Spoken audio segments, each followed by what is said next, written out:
ഫെലിസ്ത്യനായ ഗോല്യാത്തിന്റെ മുൻപിൽ ശൗലിന്റെ സൈന്യം മുഴുവൻ പതറി നിൽക്കുമ്പോഴാണ് കഥയൊന്നും അറിയാതെ സഹോദരങ്ങളുടെ സുഖവിവരം അന്വേഷിക്കുവാനുള്ള ദാവീദിന്റെ പ്രവേശനം.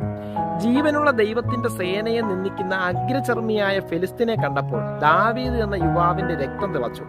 മുൻപിൽ നിൽക്കുന്ന പ്രതിബന്ധത്തിന് വലിപ്പം കണ്ട് പകച്ചു നിന്ന സൈന്യം മുഴുവനെയും ലജ്ജിപ്പിക്കുമാറ് ഫെലിസ്ത്യന്റെ നേരെ ഓടിയെടുക്കുമ്പോൾ ദാവീദിന്റെ കൈവശം ഉണ്ടായിരുന്നത് കാടിനെ അടക്കി വാണിരുന്ന സിംഹത്തിന്റെയും കരടിയുടെയും വായിൽ നിന്ന് തന്നെ വിടുവിച്ച ദൈവം ഇന്നും അതുപോലെ തന്നെ എന്നെ രക്ഷിക്കുമെന്നുള്ള ഉറപ്പുള്ള വിശ്വാസം മാത്രമായിരുന്നു.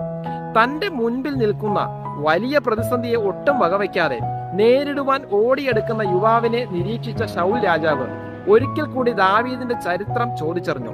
സിംഹത്തിന്റെയും കരടിയുടെയും ആരെയും കീഴടക്കുവാനുള്ള ശക്തി ദാവീദ് എന്ന ആടുകൾക്ക് വേണ്ടി ജീവനെ കൊടുക്കുവാൻ തയ്യാറായ ഇടയന്റെ മുൻപോട്ടുള്ള യാത്രയെ പ്രതിരോധിച്ചില്ല.